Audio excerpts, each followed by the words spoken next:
Yeah. Why don't you send me that? I'm gonna. Oh, it's going live. Why is it not? Oh. Let's see. Okay, here we go. We are on. Okay. Now I'm gonna put the. I'll send the link to you for the YouTube.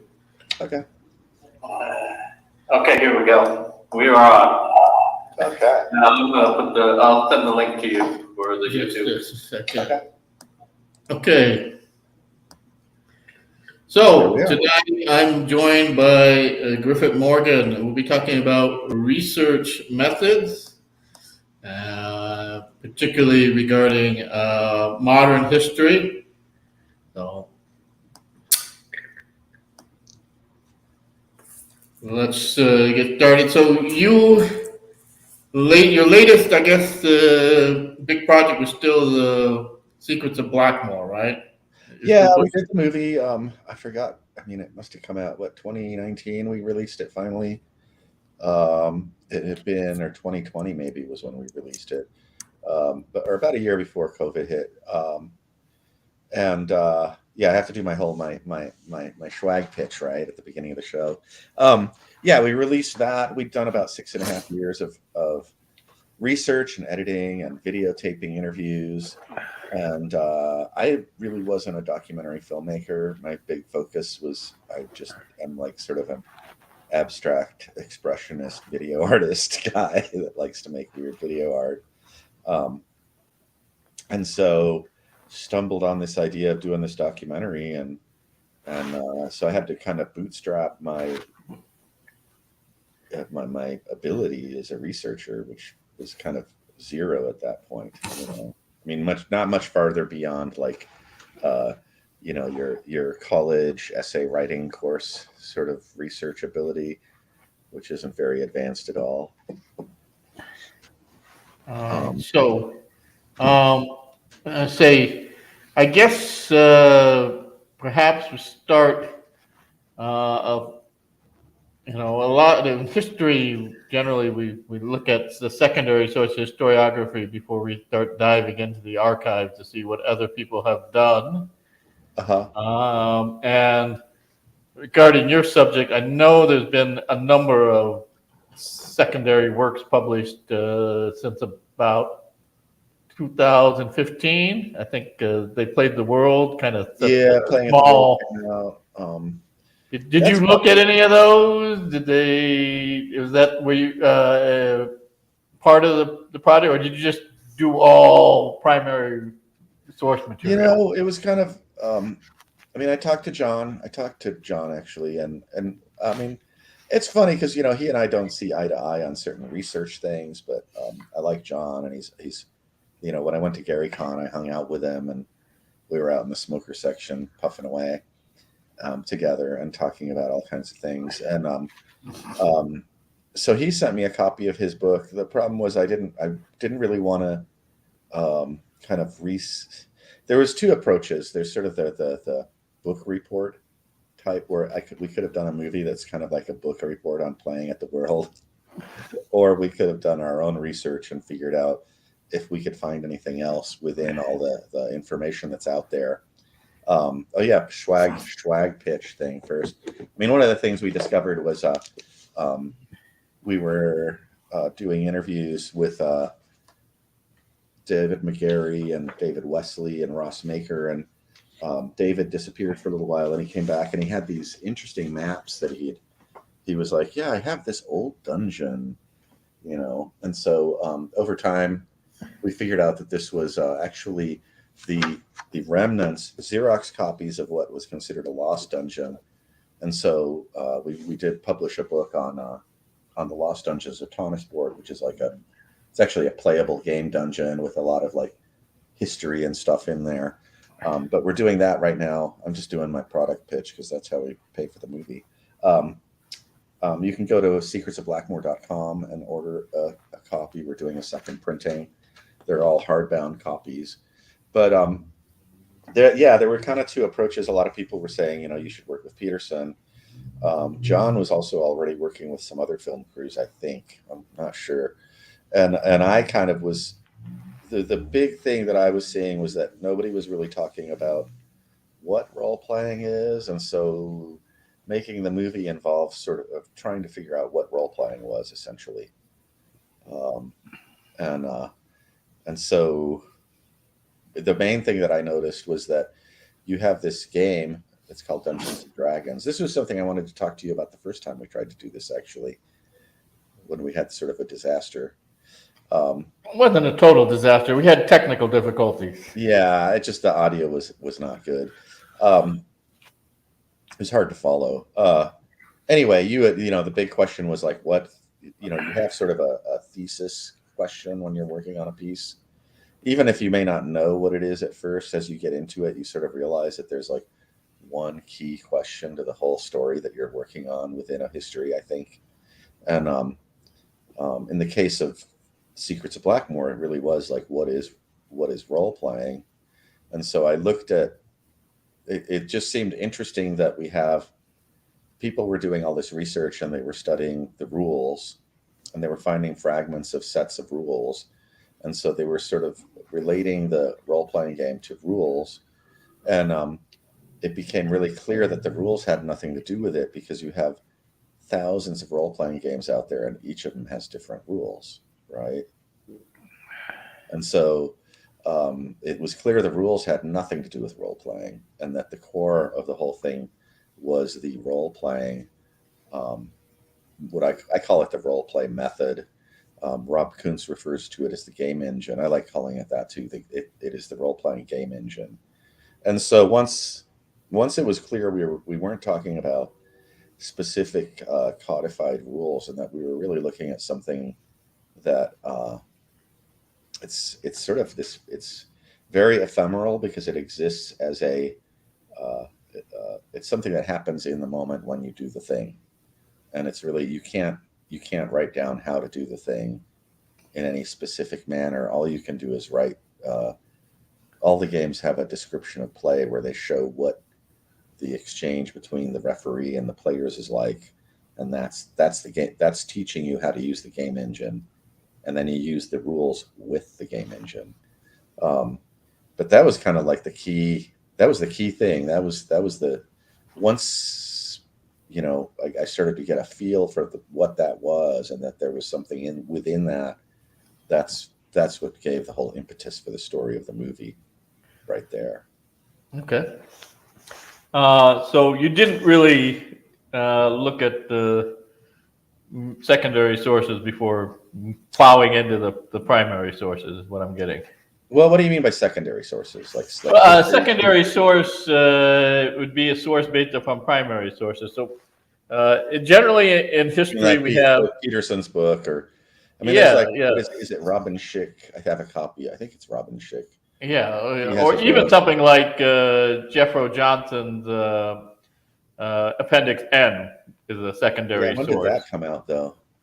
It came out a few years ago. I mean, I think he's actually following a lot of the stuff that I've been talking about as far as the Uh, the real world, the living world concept stuff. That's something I've been talking about since I got on the internet. Is the idea that Arneson was running a living right, world campaign. but he goes and looks at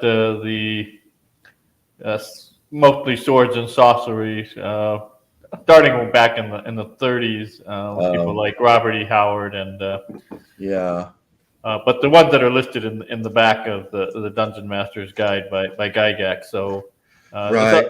if you look at you know the early influence, you see a lot of John Carter of Mars influence, Hmm. planets and swords.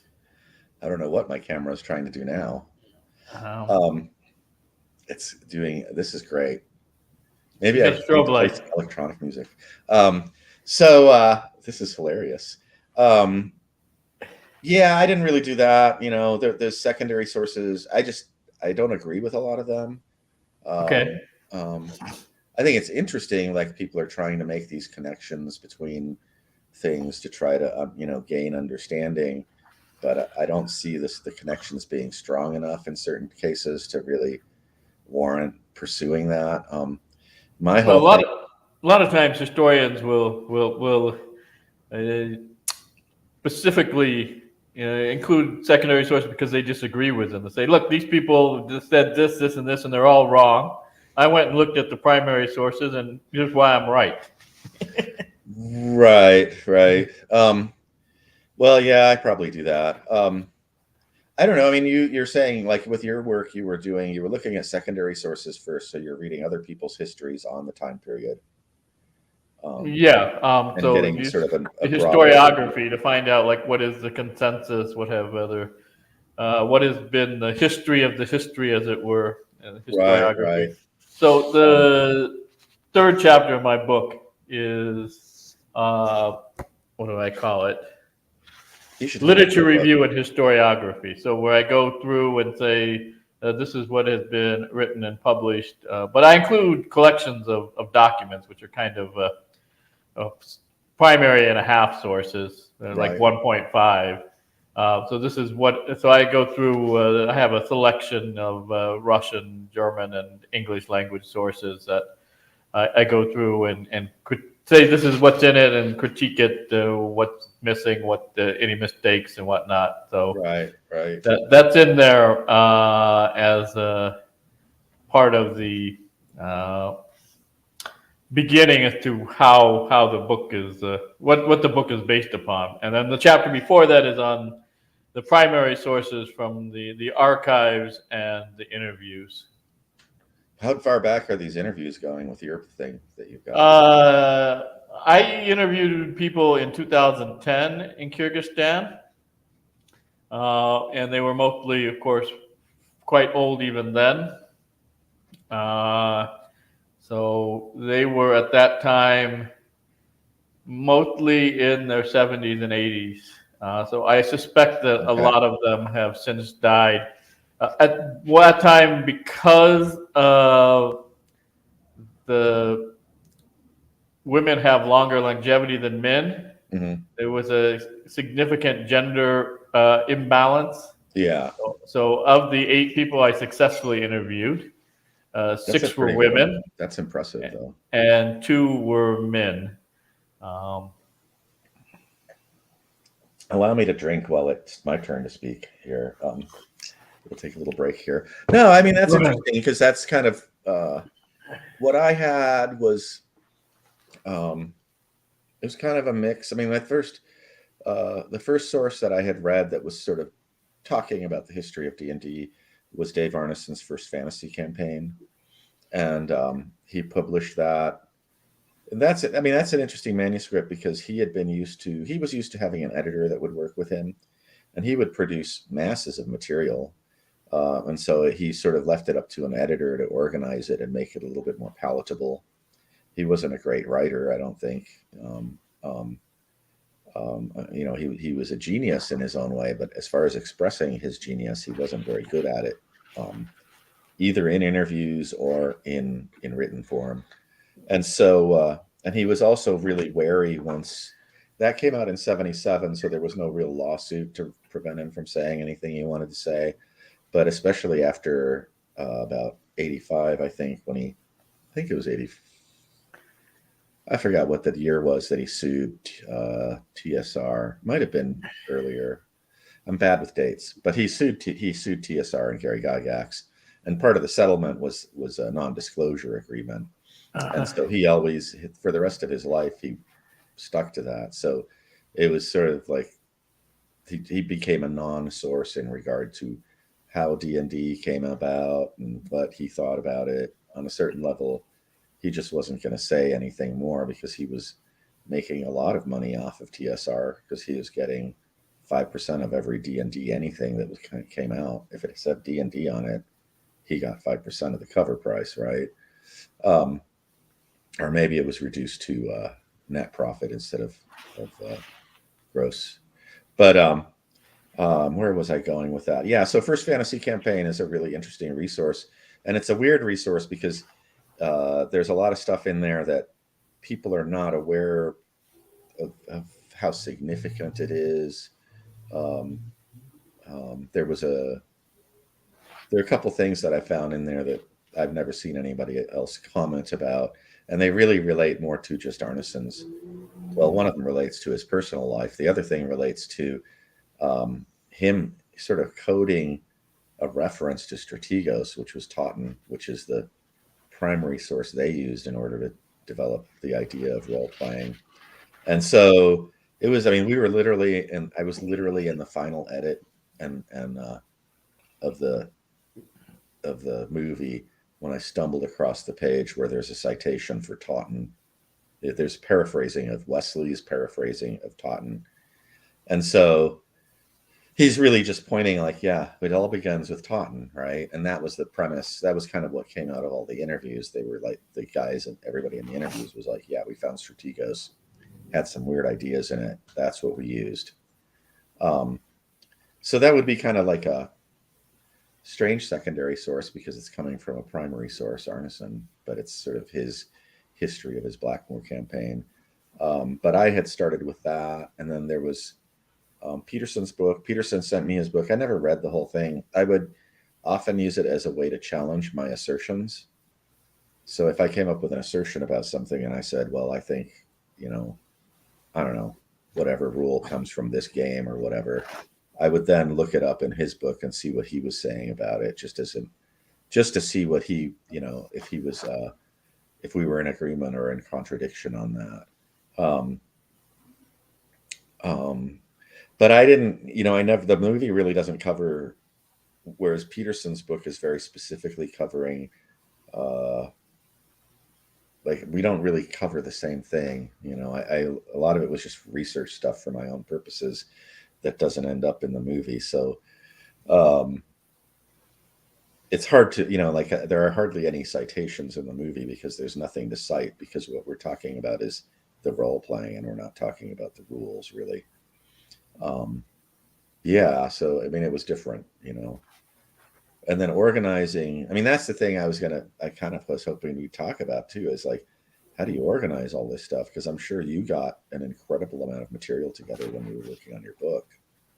I don't know. Yeah, then there's always, what don't you include, right? What doesn't make the cut? Yeah, yeah. But I mean, how much material did you gather? I mean, I'm assuming you're Well, it's really got, into let's see how many footnotes I got. I have 757 footnotes, right, 11 pages of bibliography, right. 1, 2, 3, 4, 5, 6 different archives. Yeah. I mean, it's different if you do a movie than when you do a book. For instance, in a book, you just list your bibliography, you list all your citations. Um, Whereas in a movie, part of it is that you have to avoid any legal hassle because once you enter into movie Dead making, people can't sue you.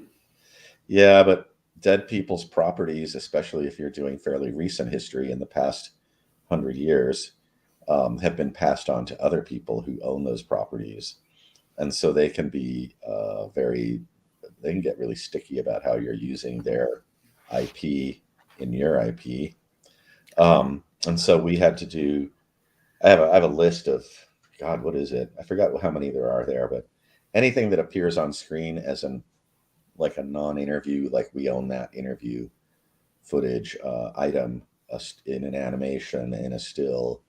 However, I have a list of every one of those citations that we then provide to our insurance company, because you have to get insurance if you're a filmmaker. Is To this mainly for copyright Yeah, infringement you're yeah, worried about? yeah, yeah. So I have a huge number of things there.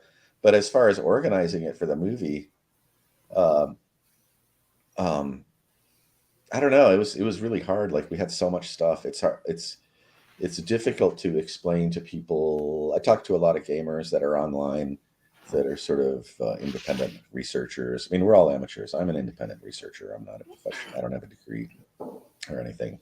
I'm sort of just a clever degenerate who makes movies and stuff. But the stuff I mean, it's it's impossible to describe to people how much stuff there is, and like people are like, oh, you just go out. They think you just go out and you find the beautiful artifact and bring it back, and it's like, no, we were digging through piles of artifacts, each of them fairly valuable looking, and it's trying to find the really choice one that's like the real nugget within boxes of artifacts. It's I mean, there's just so much stuff out there, and then trying to organize it is really. I mean, like you probably contacted archives. I don't know how you got a lot of. I don't know if you have images and things in your book or whatever, but No, because those cost a lot of money. I have a lot of tables, okay. but You've seen images though from the time period no in that. pictures. Yeah, but I mean, you've trawled through archives, right? You know what I'm talking about. There's a lot of stuff out there. Archives I looked at were almost all just typed, or in some cases, handwritten documents. Mm-hmm. So in the so the and look through the archives I went to. So I mean, I'm kind of curious what you did, as far as organizing what you were working on, well, as much as what I did. I try and put it into a chronological narrative. So I know a lot of Right. people in history, they kind of look down on the what they call Linearity. the then and then and then and then theory of history. Right. But if you don't have that, I mean, if you don't have something to analyze, if there's not a clear chronology, right, with a beginning, a middle, and the end, Right. then it's it almost seems that you're doing something other than history. There has to be some sort of chronological movement with the Mm-hmm. narrative, and then the analysis be incorporated within that. But to me, probably because I've spent so much of my life among non-academics, I think the narrative is actually more important, because if you don't understand the basic story, then it's irrelevant to try and put a meaning, an interpretation on it. Right. Right. I mean, I'm trying to describe like okay, like everybody knows what a banker's box looks like, right? There was one archive of Arneson stuff that I got access to that I think was, oh God, like maybe somewhere between 30 and 60 banker's boxes, jam packed full of pieces of paper. Okay. And luckily, I had the archivist there to sort of point me to some things. And I was able to extract things that I thought were relevant to the story that we were working on.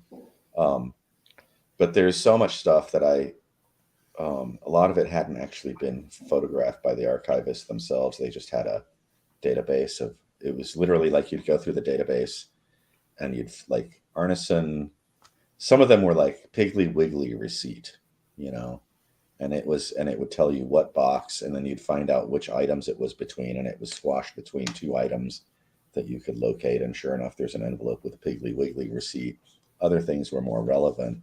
When we went through like the Dan Nicholson estate archive there, I mean, I call it the archive. It was basically when he passed away, they culled what he had left. And I know that John Peterson had visited him, and Nicholson had let him go through his papers and take some papers probably for his collection. And somehow there was this one piece of paper that I always tell this story, but it's hard to describe that you're going through this, what it's like to go through an archive where you don't know what's there. Your access to it. In that case, our access was maybe a 4-hour window to go through, like, I don't know, I remember maybe 6 boxes, let's say 6 bankers' boxes of papers, and assess. And we didn't have enough time to archive it, make a list of what was there. We just were going through it, and anything that looked useful, we would take an image of it, scan it, or take a photograph. And that was where I found the Spanish Royals character matrix, which I don't know if you've seen that one, but it's the oldest character sheet in existence that was used in a Napoleonic campaign. Okay. and each of the characters have attributes like D&D. They have 6 attributes like a D&D character, and it's the whole royal family. You know, the mother, father, the royal advisor, and all their kids. Um, so that was just like a freak thing where I always describe it as like I went through everything, and I was like, well, we got another half an hour. Maybe I'll look through this stack, and I pull out this piece of paper, and I'm just like, oh my god, this is the gold, right? This is the really precious thing. But I keep doing that. I was just the other archive, the what's known as the Dave Arneson. What is it?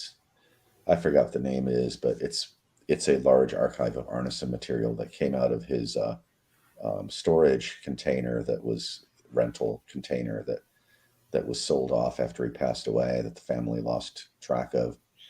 And I just found Dave Arneson's notes for his plans, like his outline of what the Blackmoor supplement for Dungeons and Dragons was supposed to be, which is completely different than what you get in the Blackmoor supplement. It's much different, and it reveals, it's important because it reveals the direction in which Arneson wanted the game to go, or what he thought was relevant about the game, which is a lot different than what the consumers thought was relevant.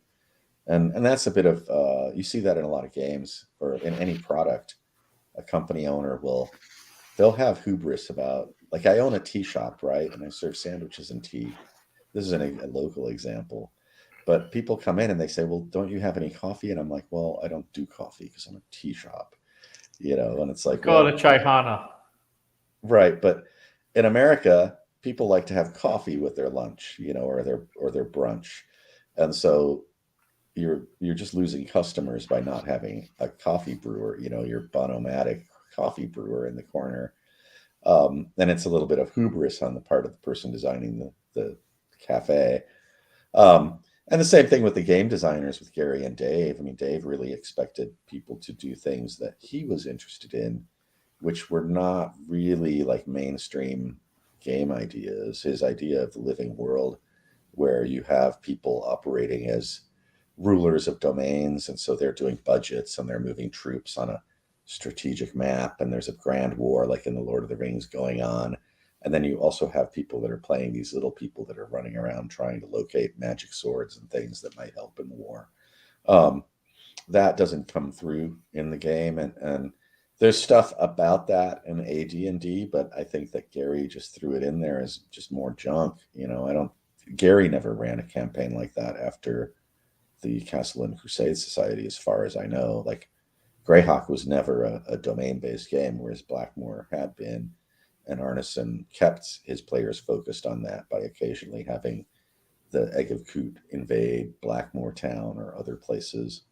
So yeah, but I mean, it's just like there's still so much to discover within the archives, of stuff that's known to certain people who have archives or have access to archives.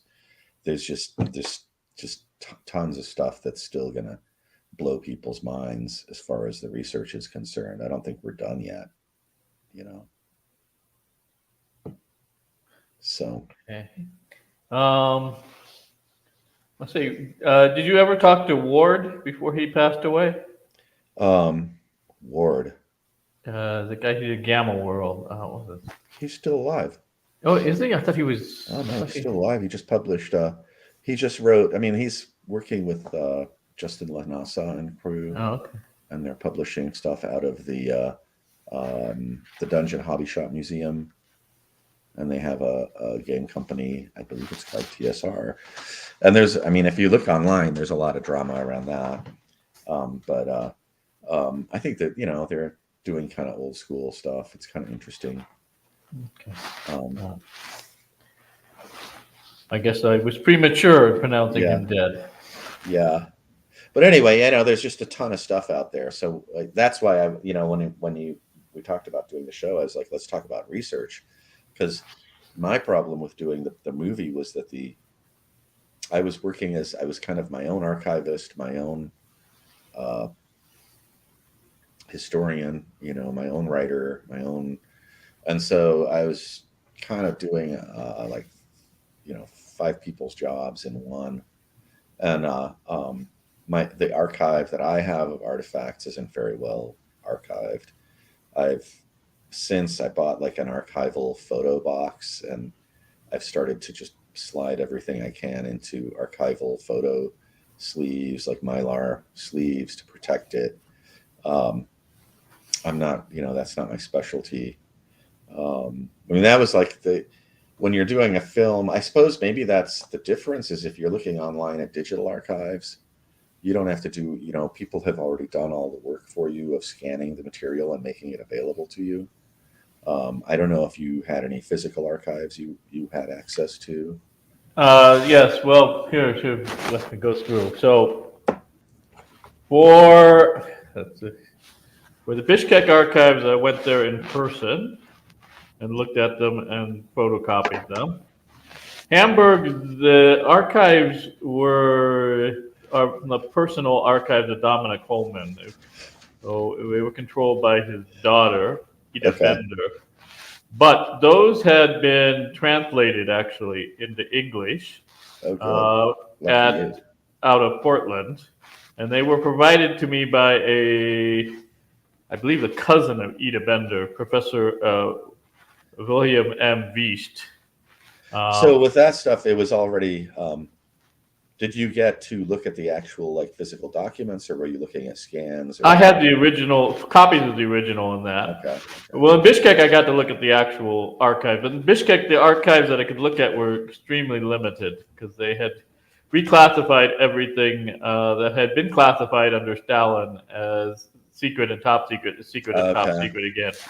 Now, in Moscow, I went to our 2 archives, GARF and RGASPI. And in those cases, I had a former employee, name I won't mention, photocopy them, and they were sent to a friend of mine and scanned. Well, they were sent to, I guess, a friend of mine in Hong Kong, who then scanned them. Okay. So I got the verbatim scans of the Russian. I mean, that was the sort of stuff language archives. More access to was. And then it gets even more complicated because then I had to pay him, but I was in Ghana at the time. So what I had to do was send the money out, which was to him, bank account in Los Angeles, which he would then access from Hong Kong. Okay. Yeah. All right. So that was kind of a total side comment, but how did you like Ghana? I love Ghana. I had a friend who went it just there, didn't pay me enough, or I'd still be there. Right. If I didn't have a wife and kid to support, I would still be there. Right. No, I had a friend who went there, like on a student exchange, and kind of changed his life. He just wanted to he just loved the place. It just I was there for almost 6 years. Wow. So I was a lecturer of history at the University of Ghana in Legon. Sounds great. Yeah. So yeah, I mean, I guess that's what I'm talking about. Is I would get. I went to visit Wesley, and I'm leaving. Like every time we'd go out on a shooting trip, our primary objective was just to go out and get these sort of anthropological sort of documentations. I forgot what you'd call it, I forgot the term, but this sort of ethno. You're talking about the oral interviews? The oral history of what was going on. And so we would also see a lot of people's archives, their collections of junk. And in that junk, there would always be, we wouldn't know what was good or what was bad. Sometimes we'd see something good, but we didn't have the manpower to scan it all. But then sometimes, like Wesley would just hand me, he was like, yeah, here's this pile of stuff. Okay. I mean, it was like that thick, at least that thick. And he was like, yeah, Dave gave me this before he died. And he said, hang on to it. Somebody will come around looking for it, And so he gave me this whole archive of stuff. And it doesn't seem like a lot of stuff, but I was so busy doing other stuff that I scanned it all. I did scan it all. And I kept all the scans in order, so they're all numbered in order. But I don't have the time to go through and put everything in a sleeve and put them in like safe storage boxes, and really do what an archivist, a museum archivist would do. I had called like the local museum here, the history museum, and I spoke to a couple of their people there who that's what they specialize in, and so they gave me advice on how to archive stuff and how to label it and how to I had assumed that you should never take things out of order, because it's sort of like in archaeology, as you dig down through layers of dirt, you want to do it very methodically, layer by layer, so that you can know what time period you're digging through the dirt. And the same is with papers. When you get a stack of papers, you take the top one off and put it face down. You go through and you keep putting it face down, and by the end, they're still in the same order if you turn it over. And so I did that with the collection. I tried to keep everything in order in relation to everything else, just for who knows, some it might be useful to somebody later on. But yeah, I mean, it was just like I was just struggling to keep track of that information as well, on top of all these interviews that I was logging. Well, I mean, I think you with the big difference. So you're dealing almost entirely with private archives. Yeah. And there's a couple problems with state archives that one universal is that they almost always represent the interest of the state. So you're only getting the point of view of the various parts of the bureaucracy. In this particular case, I'm looking at the political police. Right. The other thing specific to the Soviets is that they destroyed a huge amount of archives on a regular basis, so they no longer existed.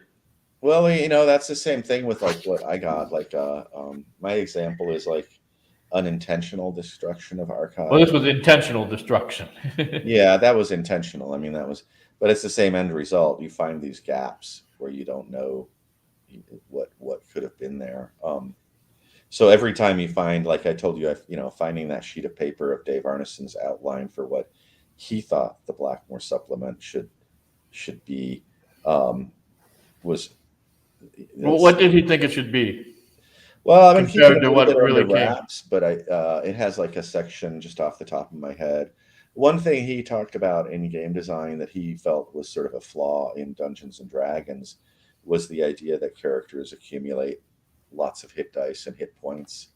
And I mean, it was it was an odd thing in the game system. You have this person who has, because they're an 8th level person, they've got 8 hit dice, so they're like an 8th level fighter could have 40 hit points, right? Whereas a 1st level fighter maybe has 1 to 8 hit points.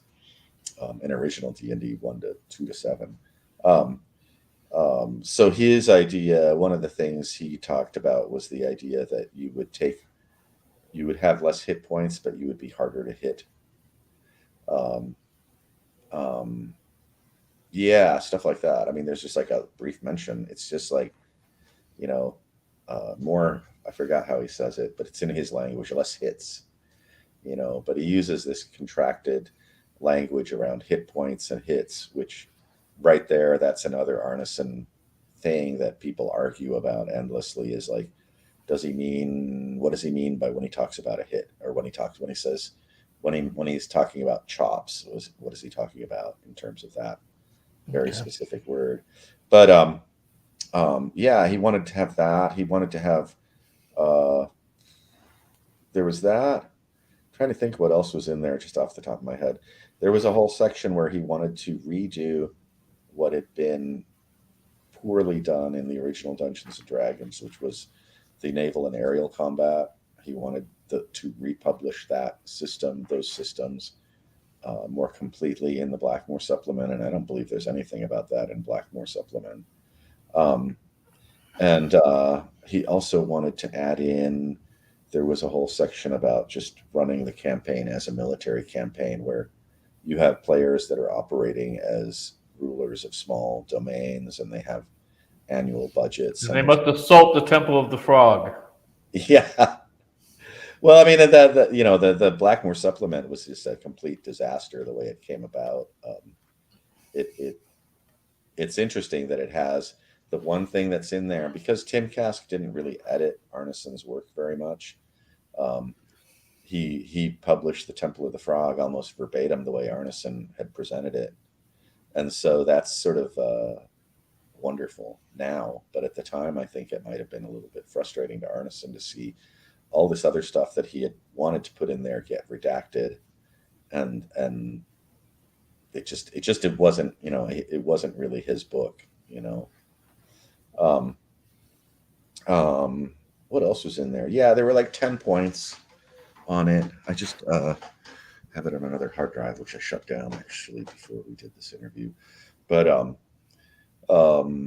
that's kind of got me into just, I want to go back through that archive and see what else is in there, that now that I have the time to think about it more and I'm not rushing to finish a movie, it would be nice to spend like a week or two with that archive and just go through it item by item and see if there's anything else that really reveals the intent, the original intent that Arneson had for his idea of what a role-playing game is. I mean, that's kind of the, it's kind of the sad, people get really wrapped up in the big schism between Arneson and Gygax, and as somebody who has a small game company now and who knows business people and sees, the potential in what you're doing, what I see there is just kind of like this childish fight between these young people, and when really what they could have done was they could have actually ganged up on the Bloom brothers. Well, I don't know. I have my ideas where the problems came from back then, and I've talked to everybody that was there, and my interpretation is based on what they say is very different from what most people talk about on the internet. But most of it is it's just a childish fight over stuff. There's a big pile of money there, in the bank, and there's more money to come, and now people are getting kind of squirrely. The thing is they could have made twice as big a pile of money if they had just gone like, let's do 2 systems. We're going to have the Greyhawk system and we're going to have the Blackmore system. And we got 2 role-playing games, and you can, and they're modular. You can plug and play what you like from each one into the other, it's that would have been magical, but that's like, well, they kind of had a little experiment with that with Empire of the Petal Throne, which I wanted to ask you about, which was Barker, but TSR was publishing it for a while, and then it became, I guess, financially inconvenient for TSR to continue it. But that was I'm not sure what the real. Well, I'm just saying the consensus that I've kind of gathered on my own. You can, maybe I'm wrong, but well, I can tell I'm asking you about it now because I figure you know a whole lot more than I do. Yeah, what I know about it, there's this whole struggle to see who owns Empire of the Petal Throne and who has the rights to Empire of the Petal Throne. And I actually I need to review that. I have a folder of that stuff. What happened was that Phil Barker had an agreement with TSR, and then when he went to publish his novels, TSR gave him a lot of hassle and said, "Oh, we own part of anything that's Tecumel, or that's Empire of the Petal Throne." So TSR wanted something like 5% of whatever he makes off of publishing books, right? And like an idiot, he got angry at them and was just like, and I'm not going to publish. That's it. We're not publishing my game with you. He went ahead and published, I think it was Daw, published his 2 books. They could have, I don't know. It's always that, like, but if you work with people, you can get a lot more out of it. Now you've got people reading your books. You can put an ad in the back of the book that says, if you like this story, we have a game you can play where you can play in this game reality, and we're going to start making modules and adventures and things for this game. So all this hostility over little things, I always thought there was supposed to be nice people in Minnesota. Yeah, Barker. Yeah, I don't know. I think Barker is kind of a very complicated person. Even more complicated now with the latest revelations about his very racist proclivities. And it's like, I think it's I hard haven't for heard people. this. Oh, see, you're not tapped into the whole game thing. What No, happened was, no, I'm like, consider me to be like just look. I'm a historian, but I'm not connected to any U.S. Institutions. Never have been, and yeah, the last time I was actually played any role playing games was like a decade ago. So right. Well, I think the last one I think I ran a Call of Cthulhu, couple Call of Cthulhu adventures for my brother and his friends back in the 1990s or maybe okay, 2000s, but it was early, somewhere around 20 plus years ago. okay. What happened is that for a long time, the everybody has known that was close to Barker that, well, not everybody, but several people knew and I know he understandably. converted to Islam after visiting India. Yeah, and his wife was Indian, and I think that was part of why he converted, was so that he could marry his wife, who he was with all his life. Um, but at a certain point in his life, he was writing like Aryan fiction for some. No, Indians are Aryan. Right. See, that was okay. The Indians are Aryan, for some racist publisher. I don't know all the details. I read about it, and I was like, like Maybe some of the guy's dad. there And might be somebody in my chat that knows about it. In fact, occasionally I get some yeah, people from that are far more knowledgeable about those types of publishers. So if anybody in the chat knows about it, you can give me a there are link. people out there that know a lot more. I know people who Well, when I were lived in close Iraq, friends of his. they talked about Aryanism, but Aryanism basically in that part of the world was a way for the Persians to co-opt the Kurds and say we're all Aryan, but us Persians are better Aryans than you Kurds, so you're just going to have to live under our heel. Right. I remember meeting back in the 80s, meeting Iraqis, and the worst thing you could do was say, well, you're Arab, right? And they'd be like, oh no, we're Persians, like Oh, no, we no, are you the, mean Iranians? or Iranians. I mean, yeah, or Yeah, yeah, Iranians, not Iraqis, Iranians. Yeah, yeah. we're Iraqis Persians. are mostly Arab, but the northern part where I lived was Yeah, it's all the Kurdish. Iranians. I'm sorry. But And it was just like, I was just like, oh yeah, yeah, everybody yeah, yeah. started on such a kind Most of Iranians in the racism. U.S. are Persian, but in Iran itself, they're only half the population. A Okay, quarter of the population is actually Turkic, okay, including most of the leaders. So the Safavid dynasty, the Qajar dynasty, and the Pahlavi dynasty, those were all Turks. okay, And even today, even though they're Persian, Ayatollah Khomeini and Khamenei and President Ahmadinejad, they all actually speak Azeri, which is the Turkic language, as well as Persian, because okay. there's so many. They're 25% of the population. So, Huh. uh, Yeah, so you run into people and they have their different attitudes.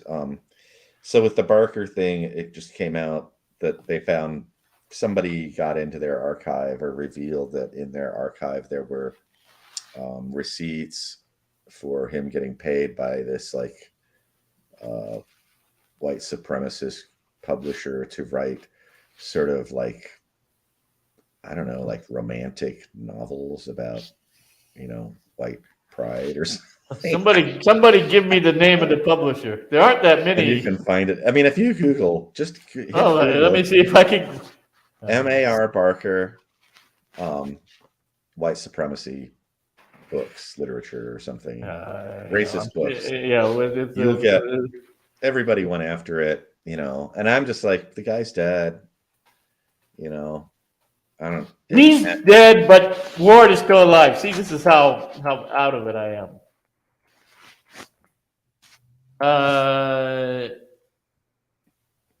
It says he was Nazi sympathizer and anti-Semitic. Yeah, Uh, Order of Gamers. I have no idea whether that's a legit source or not. I yeah. have no way of. Life of a Klansman, Macmillan. Oh, no, but that's not okay, let's see the first one. What comes up? Reddit. I don't think it's a legit source.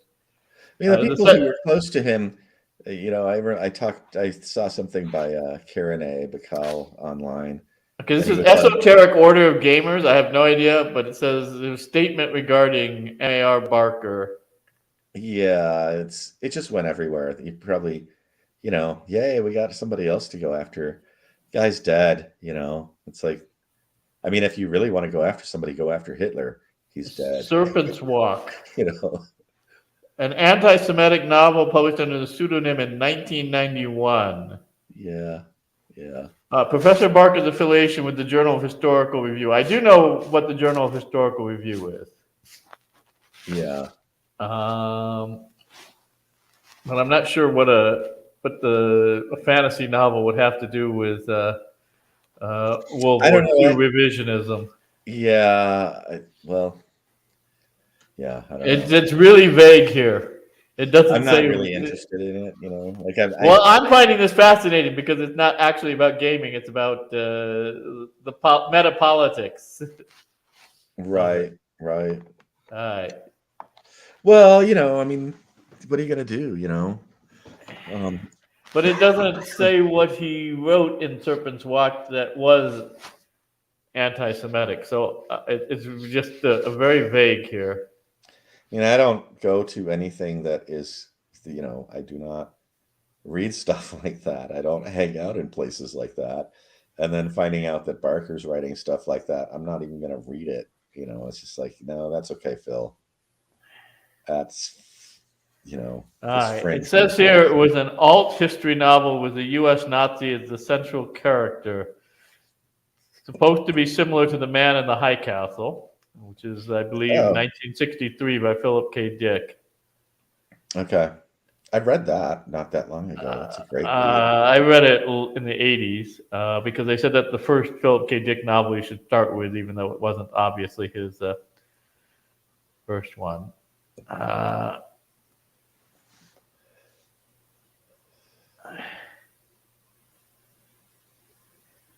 Yeah, I mean, I don't know what do you want to make out of that, Well, it's still awfully vague, but this is a comment by David Morris, who I have no idea who he is either.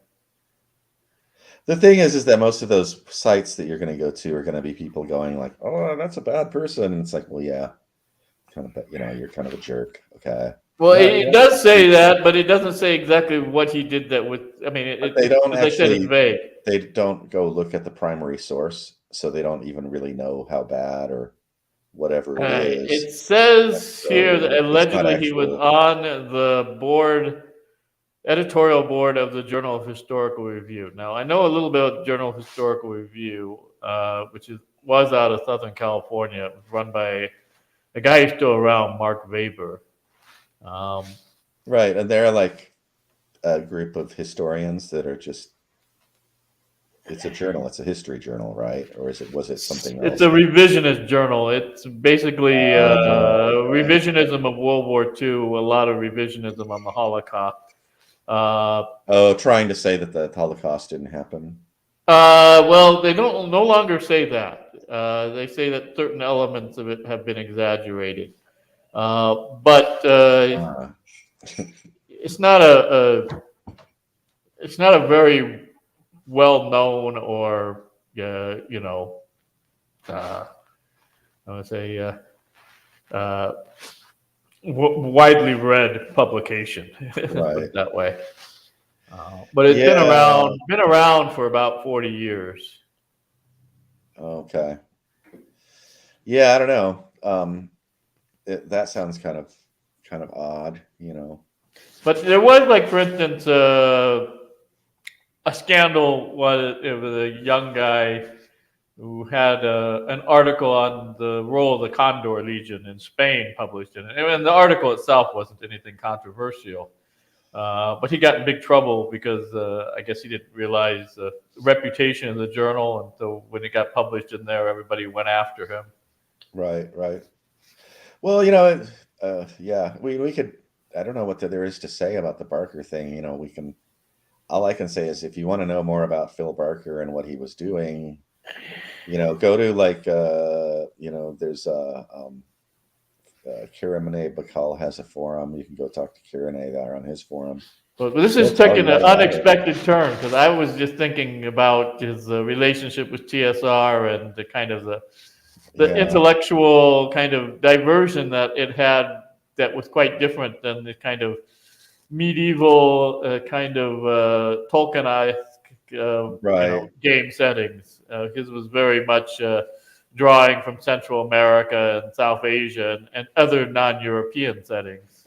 Yeah, it's really interesting. I mean, it's sort of sad that he has this thing that he does later in his life. I mean, Well, by I'm gonna have to go 91, research that. he must be 50s or 60s. I mean, he's later in life, and he's associating with these odd people. The people I know that were friends with him, I think by that point he had broken away from his gamer groups and was. I know that later in life he became very reclusive and had broken away from his gamer groups and. Well, supposedly he was, and I don't know because I'm not very good with linguistics, but supposedly quite a good scholar on Urdu language. Yeah, I mean that part of his brain wasn't messed up, right?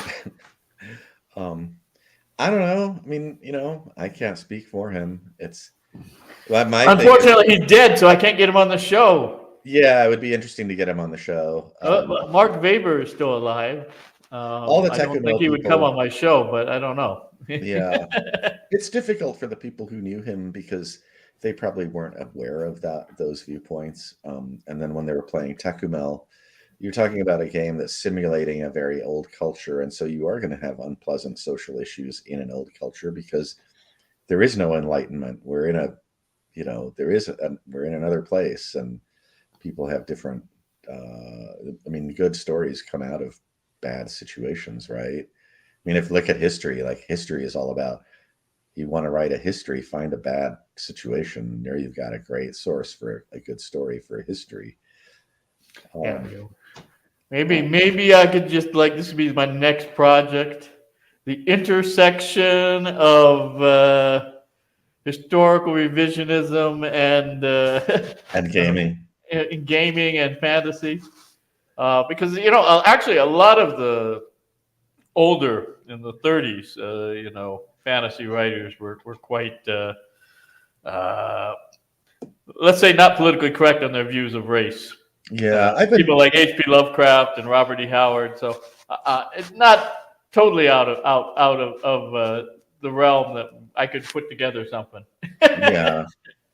I mean, if you look at yeah, it's evolving. It's always going to be evolving. I mean, cultural mores are very flexible. Um, um, where was I going with that? Yeah, I don't know. I mean, it's just I a while back I was kind of fascinated by all that. Remember the Ace Double books? Yes. They were like a sci-fi story that was like a novella, and you'd flip it, and there'd be another novella on the other side. Yeah, there'd be like two of them in Yeah, and my local one bookstore. physical book. I have a bookstore nearby, and they sell the novellas. So I started buying. I just go in and buy a couple novellas, used novellas for a couple bucks, and some incredible writing in those. And but I also found, there was, the guys were talking about women the way they wrote about women in the 50s, in 60s, early 60s, and so it's very sexist. And I don't, should I not read that stuff? I don't know. They're writing within their time. But I like the double book in one form. So I have a friend from college. I haven't seen him in person for a while. I think I last talked to him when I was in California. But he has a small publishing company. It's not his main source of money. But he's done a number of these books in that format where you've got two books in that are short in one physical. And he said they're one of the more popular things because people feel like they're getting a twice as much for their money. There's that, like the chapbook thing. People would publish like little, These are actually like novellas, so it'd be like 150 to 200 page novel, and then another 150 to 200 page novel going the other way. So like that sounds kind of fun. Yeah. Yeah. But yeah, back to the whole gaming and doing histories on gaming. Yeah, I don't know. I mean, the Barker influence, Arneson and Gygax both adored Barker's creation. They thought it was the finest thing ever created. Um, as far as a role playing game setting. I mean, there is no other game. Nobody else has created anything on that level. He's got alphabets. He's got multiple languages, um, uh, histories that go back thousands, like 60,000 years or something like that. Um, um, there's just nothing compares, So it was a bummer to find out that he was doing all that stuff. But as far as game Well, design, it looked like he wrote one novel, Serpent's Walk. he wrote a series of them. There's like Man of Gold. No, I'm talking about the controversial one. Oh, just one novel. Okay, yeah. I read Man of Gold, and I think there were a couple others. I'd like to read them out of curiosity, but it's not very well written. The prose is kind of painful. It's bad. It's sort of like reading like the old 30s and 40s sci-fi books. Some of them are good. Some are good. Some of them are really difficult to read. They're just abysmal writing, And I mean, You know what I find difficult to read is serious literature. Like who's the guy everybody loves? Foster Wallace. I started to read his Infinite Jest, and after 100 pages of a college tennis game, I said, "This is like the worst piece of garbage I have ever read." I'd rather read like the ingredient list on the hot sauce bottles. I mean, I'm kind of a history nerd. I like to read history. Like I recently, it was probably last year and a half ago, but I read The Bombers and the Bombed, which is like this big tome about the World War II bombing campaign, or basically history of using bombs, aerial bombs, in military conflicts. And it's just, I got sucked into it, and it was like, oh yay, I've got like 8 million pages to read.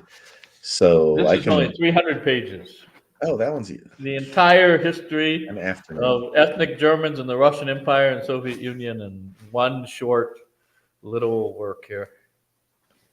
Are they still there? There's about 400,000 still in Western Siberia and the Russian Federation.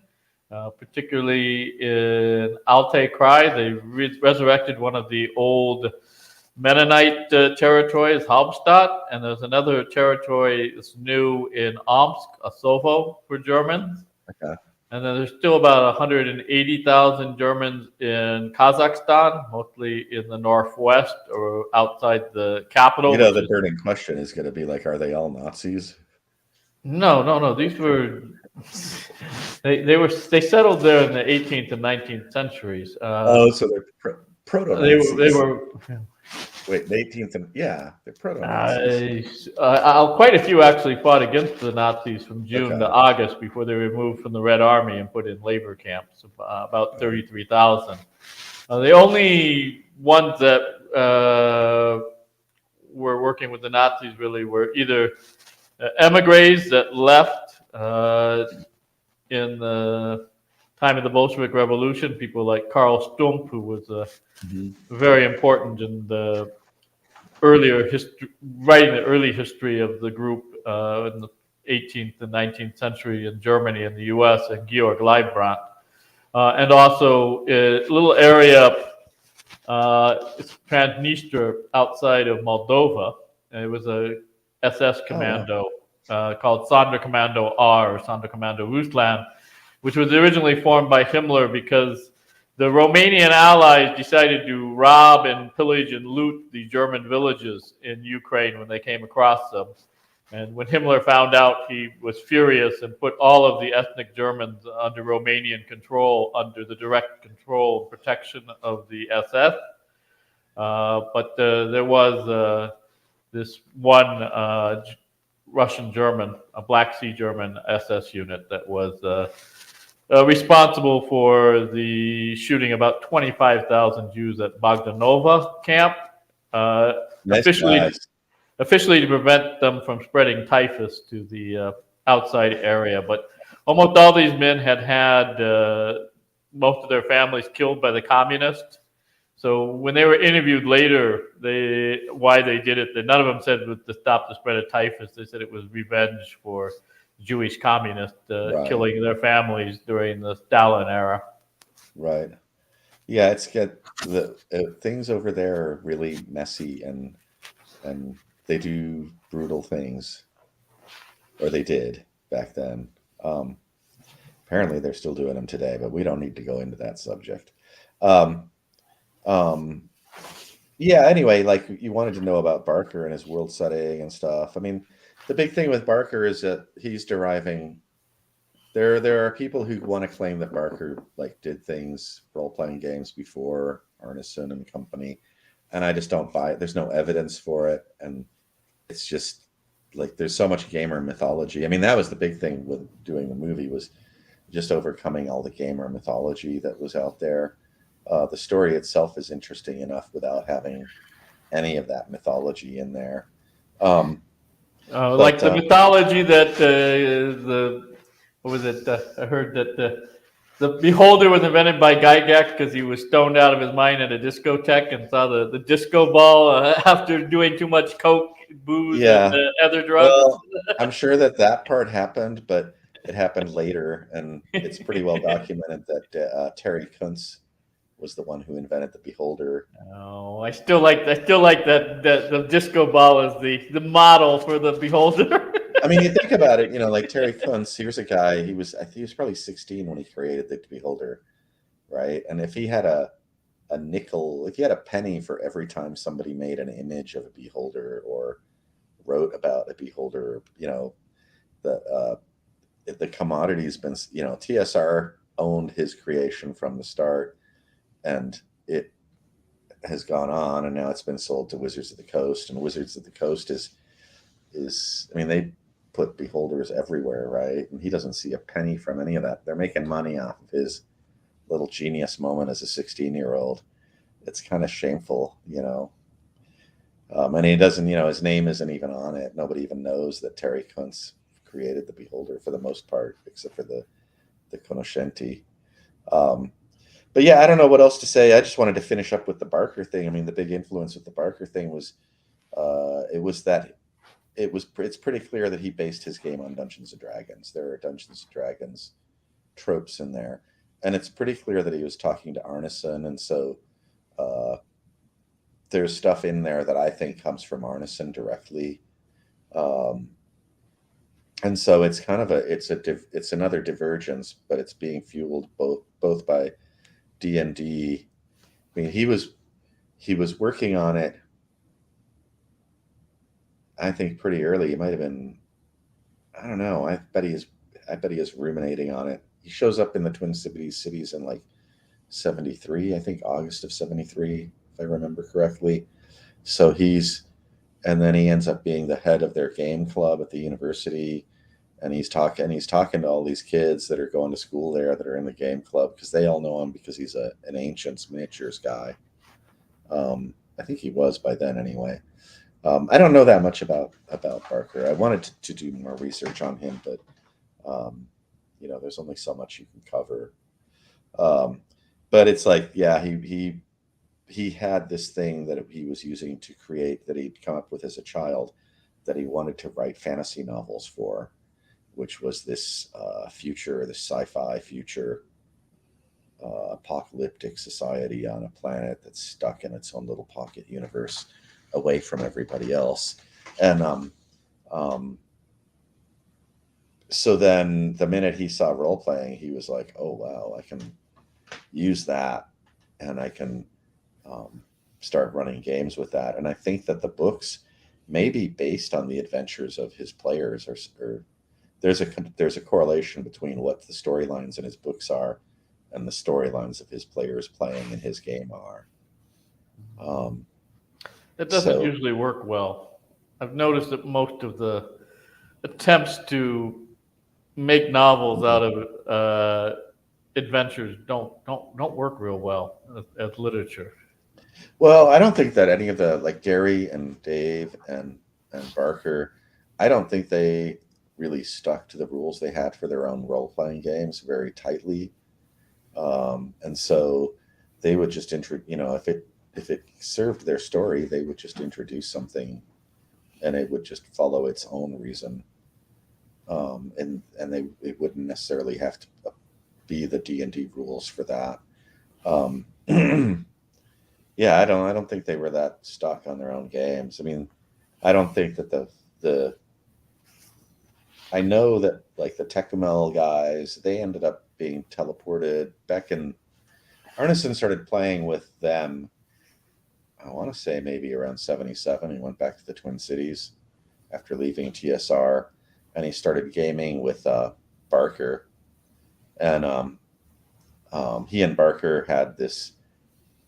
Well, they already knew each other, but they also had a bond over the fact that they hated TSR by that point in equal amounts. And so he was gaming with their group, and then at a certain point, the group that was playing in Barker's world got teleported or transported into Blackmore.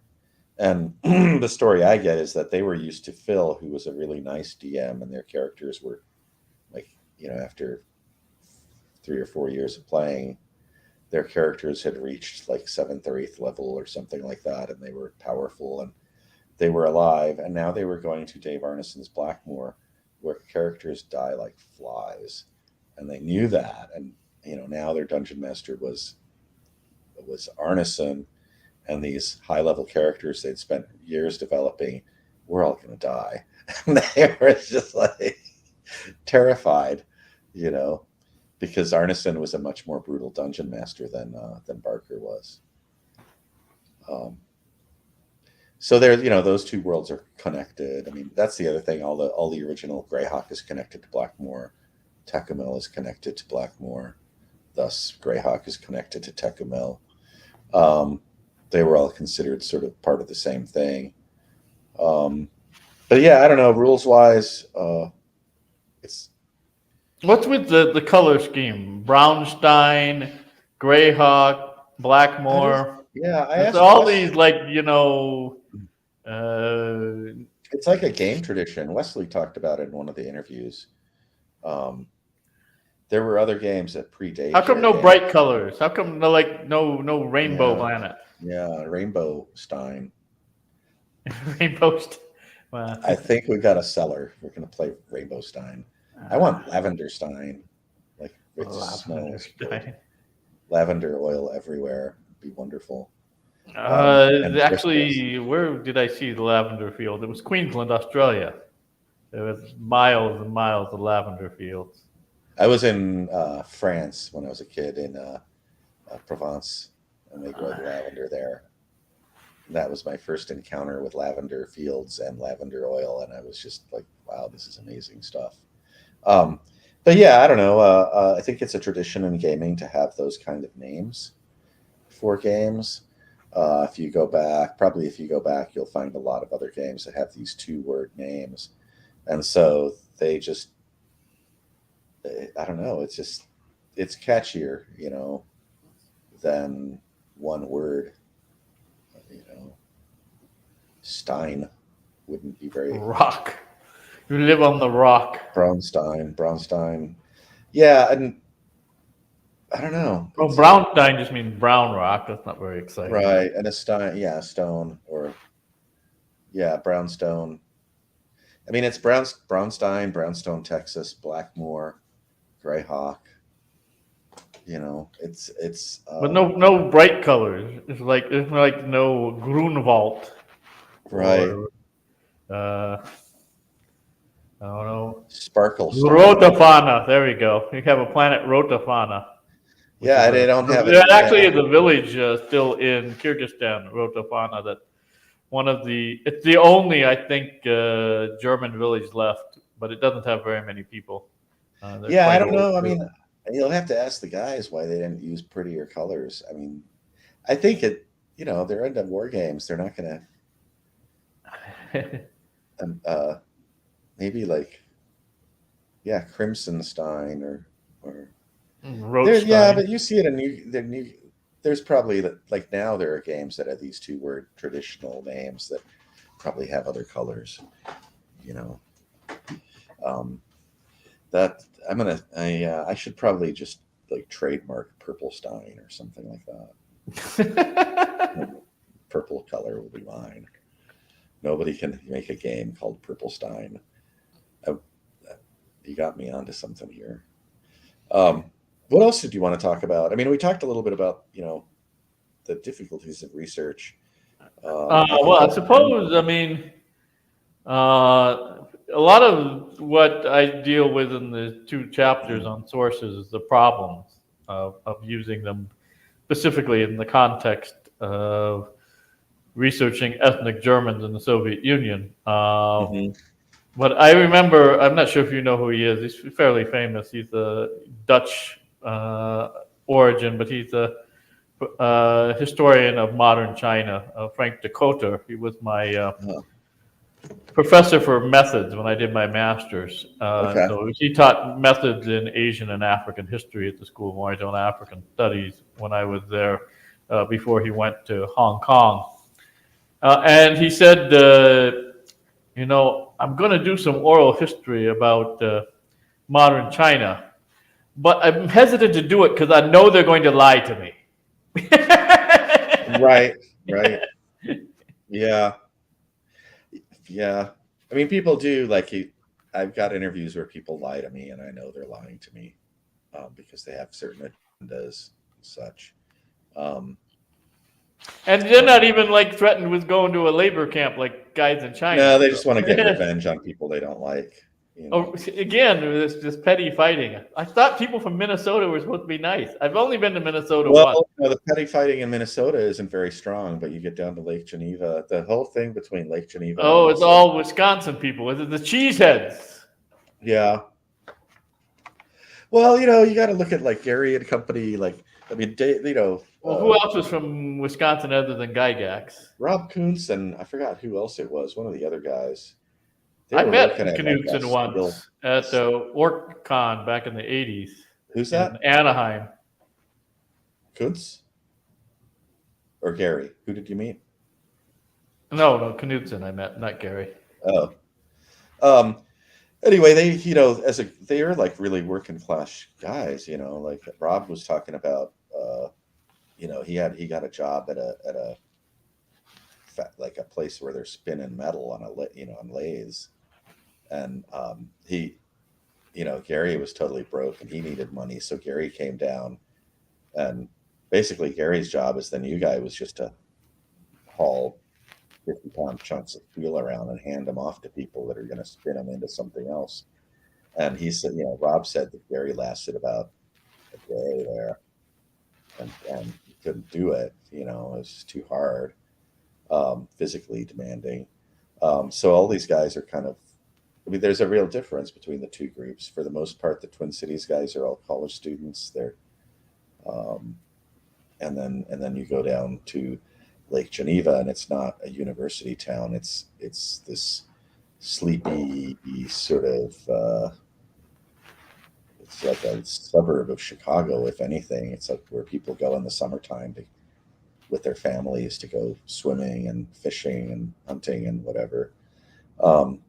Different kinds of different, the Twin Cities guys are all really urban. The people in Lake Geneva, if they're from Lake Geneva is tiny. At that time, it was probably a very rural sort of environment. Yeah, They're it says just it's got they're just 8,000 culturally people different today. people. What's that? It says the population today is 8,000. Right. So imagine what the population of Lake Geneva must have been like in 1968 and 69. You could probably look that up. Well, in 1968, Hugh Hefner built the first Playboy resort in Lake Geneva. Yep, It it's was still open there. until 1981. It's still there.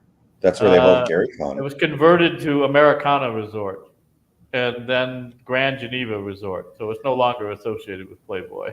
Yeah, but it is the Grand Geneva is where they have Gary Con. Right. It's pretty awesome, actually. It's really cool.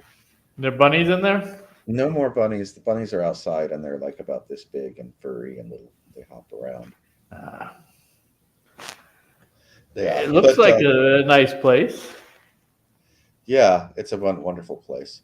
Anyway, yeah, I don't know what else to say. Barker wasn't necessarily an influence. Well, see, Barker is an influence on his game is an influence on D&D because they basically stole a bunch of monsters and they put them in the monster manual with new names, but they were directly lifted as ideas from Barker's game. And you can go through and look at the monsters in the original monster manual, and if you know Empire of the Petal Throne, you'll be like, oh, okay, that one's there, that one's there. It's not a ton of them, like maybe 8 of them or something like that. And then if you look at I think it was the Fiend Folio has the guy on the cover with the big, Oh yeah, like the shoulder. the Gif Yankee, Yeah, the the shoulder. former slaves of the what do they call the mind flayers? Oh yeah, the Oh, they mind have flayers, another name. the Illithids, I think is. Yes, yes, that's what they're basically Yeah, the little Cthulhu's. yeah. Well, the Githyanki shoulder armor, that's Tecumel right there. That art style is taken directly from Empire of the Petal Throne. So that is another influence there stylistically, um, which it kind of looks very like ancient, like stuff you'd see in Vietnamese art or something like old Vietnamese armor or something. Southeast Asia.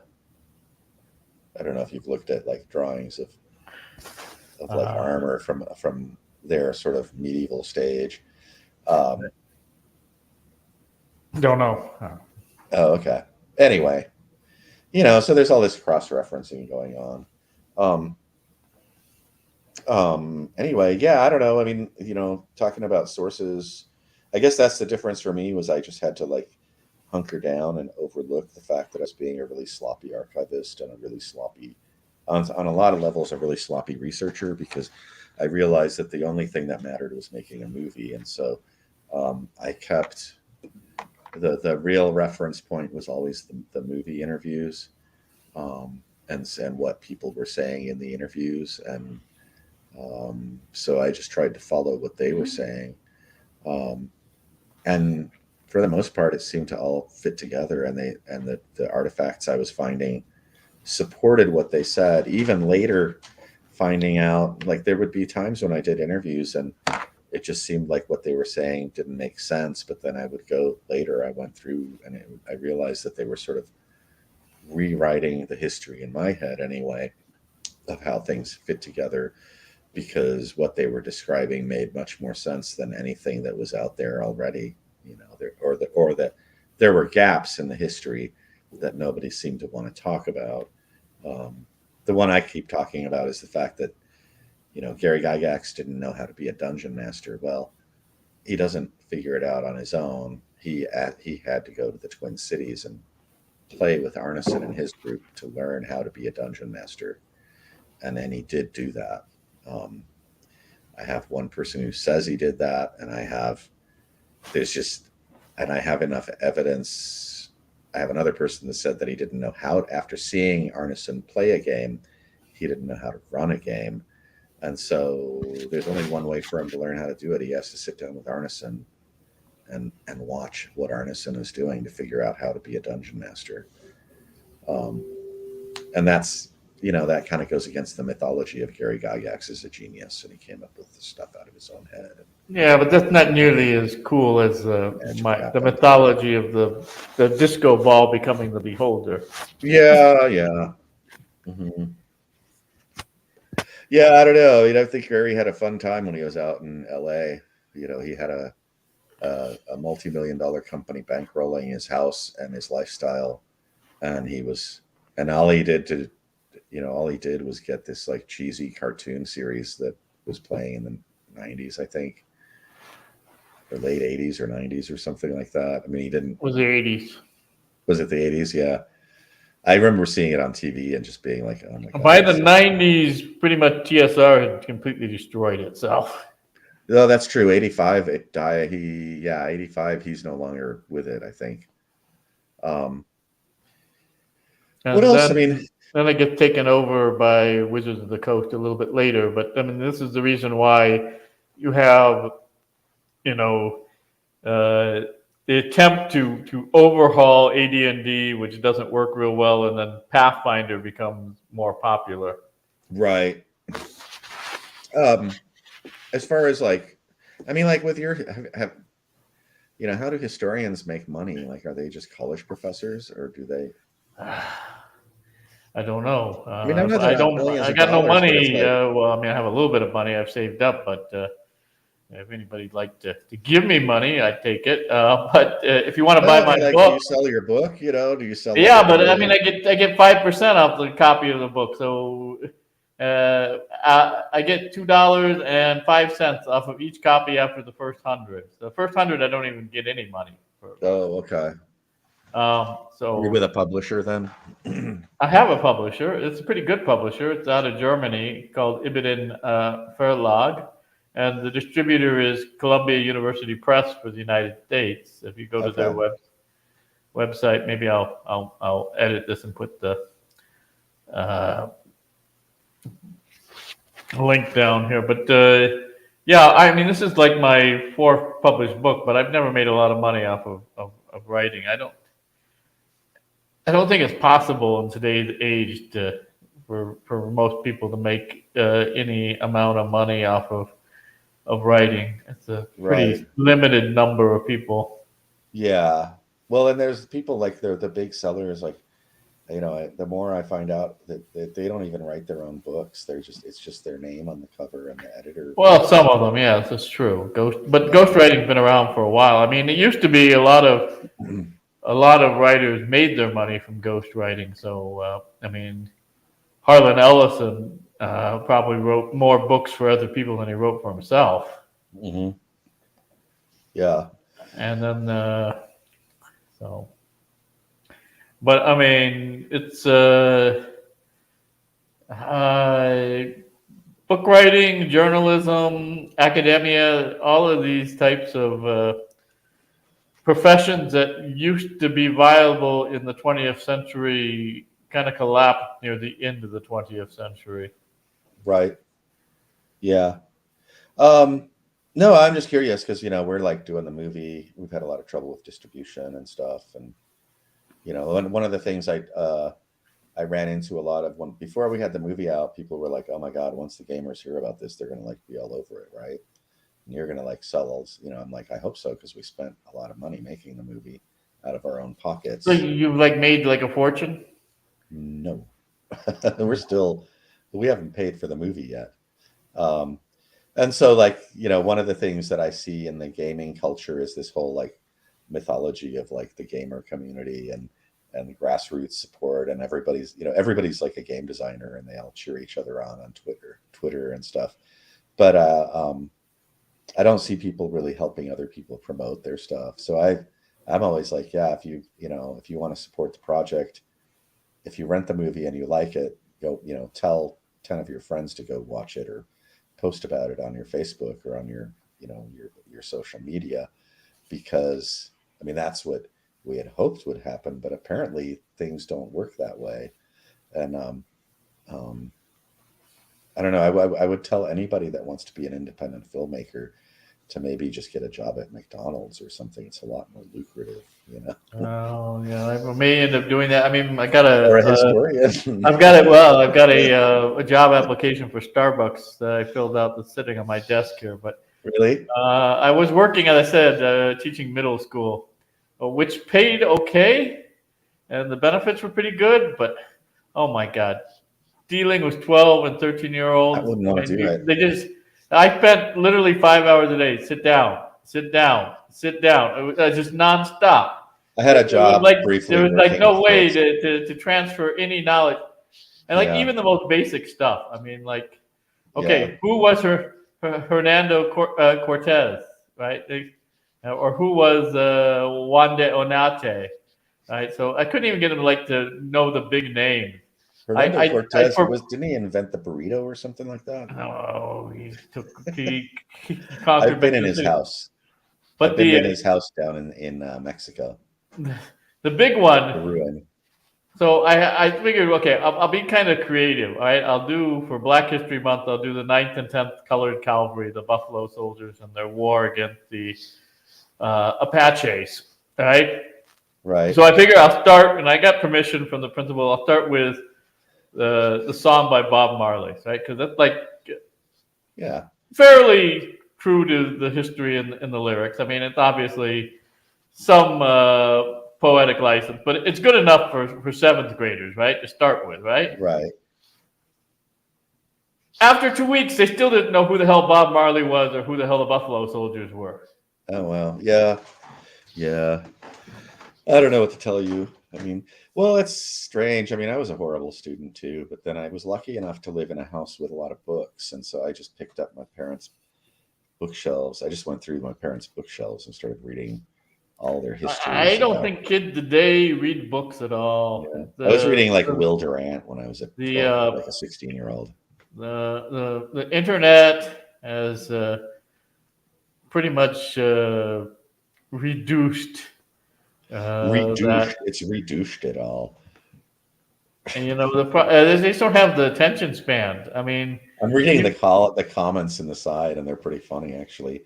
Like somebody here is saying, like, transfer to Kurdistan. I've already been to Kurdistan. I almost died there. Here's the scar where they put in the new artery. Sell a kidney and put it into crypto was another suggestion to make, to fund your projects. So if anybody wants to give me Bitcoin, you can send it to me. I'll take it. Ah, there you go. I'm waiting for the Bangladeshi oligarchs to put it fund in an me. envelope. I don't know. I don't have any assets. I have a little bit of cash, but that's it. I lost all mine in 2008 when everything went to hell. In 2008, I was in Kyrgyzstan. I didn't have anything anyway. Yeah. I suppose so. And then the 2010 revolution, we were almost killed, but I guess it's okay. Yeah. I don't know. Is there anything else you wanted to talk about? I mean, we've been going for like 90 minutes here. No, but I think maybe I will do some research on that Barker thing, because that sounds really interesting. Maybe I could put you in touch with people that knew him, and you can get like their opinion on the issue. They're all sort of back, half of them are backpedaling and like,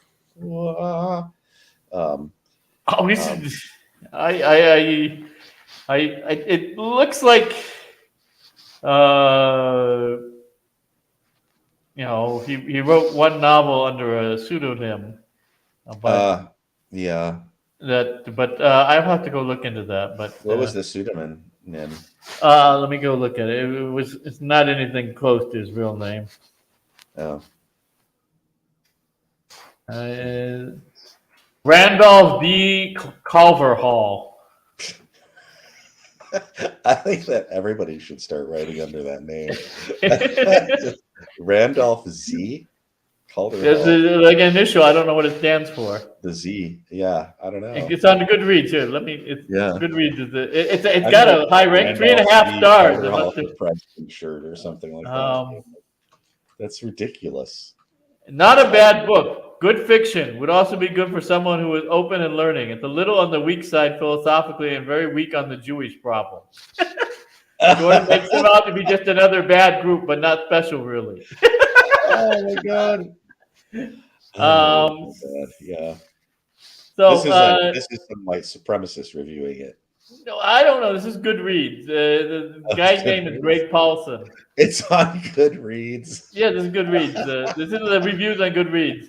But I will say it's a lot more explanations of political stances from what I can remember than some other fiction in its uncommon and rare genre. I mostly enjoyed reading it because the author knows how to write well in the science fiction genre and was explicitly pro-national socialist.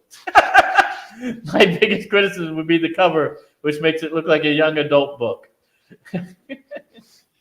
Now I'm a little tempted to find out more about that. Here's another one, 4 stars, also on Goodreads. Name is Vince Dorn. I'm sure these are all fake names. Yeah. It was actually a pretty entertaining read and contained a good deal of National Socialist political theory, which went along very nicely. I would recommend this book to anyone interested in race or politics. However, while the beginning and end of the book were fast-paced, the long middle section was pretty boring.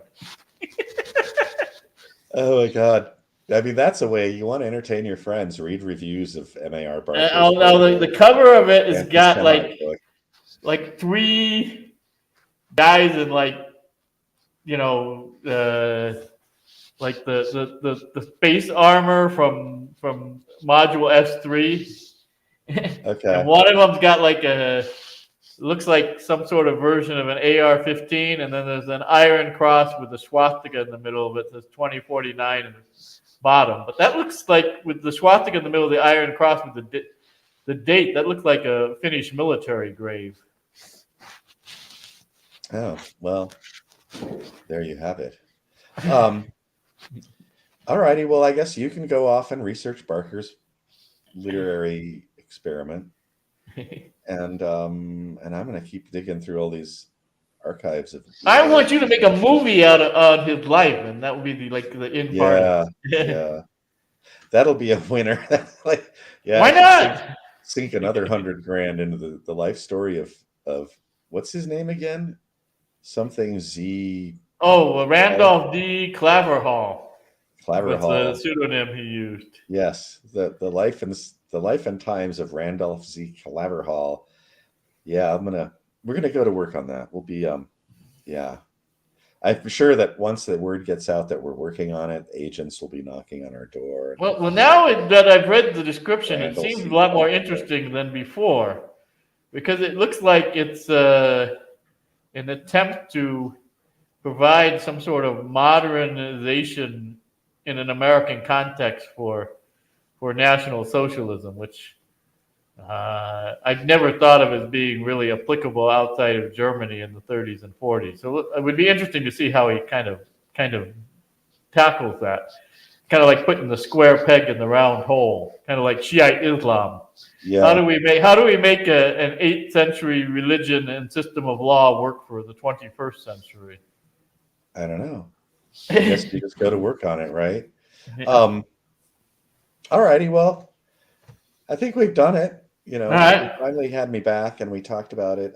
If you're still here after our blathering on and on, please go check out our website, Secrets of Blackmoor, and rent the movie, and then tell all of your friends about it. And I don't know. And then maybe I'll come back in a while, and we can talk about more weird stuff. Yeah. Well, yes. But buy my book, $42 off of Columbia University Press is the U.S. distributor. If you're in Europe, you're going to have to go to the publisher directly, Ibidem Verlag, but they do have an English language as well as German language. Are your site. German publishers Nazis? No, they're. I'm sorry. I'm not sure when they were founded, but I'm quite sure it was after the war. Right. You know how I got the publisher was I'm really just giving weird. you a hard time. You don't have to. You know who Pluto Press is out of London? No. They're a kind of a left-wing political press, but they do history as well. Oh, okay. The guy who does acquisitions there is David Castle, who was recommended to me years ago. And he's always been nice, but he's never published anything that I've written. Uh-huh. But this time I contacted him about it, and he turned it down, but he gave the contact to a guy named Jakob Horst, who was the London representative for Ibidem Verlag, their acquisitions editor for English language text in Great Britain. And he said he wanted to see it. So this was like only the third publisher I had contacted.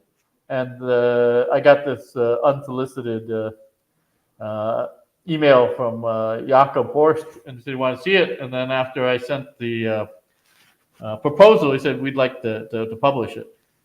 I'm sure. I mean, if you're, it's about German people in other places, and it would be more interesting to a German audience. You would think, but it's not nearly. There are perhaps 3 million Germans from the former Soviet Union living in Germany, but a lot of them still live in isolated Russian-speaking areas Oh, places okay. Berlin and Stuttgart.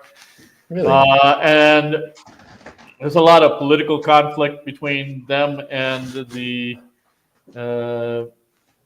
Reichsdeutsche, I guess. For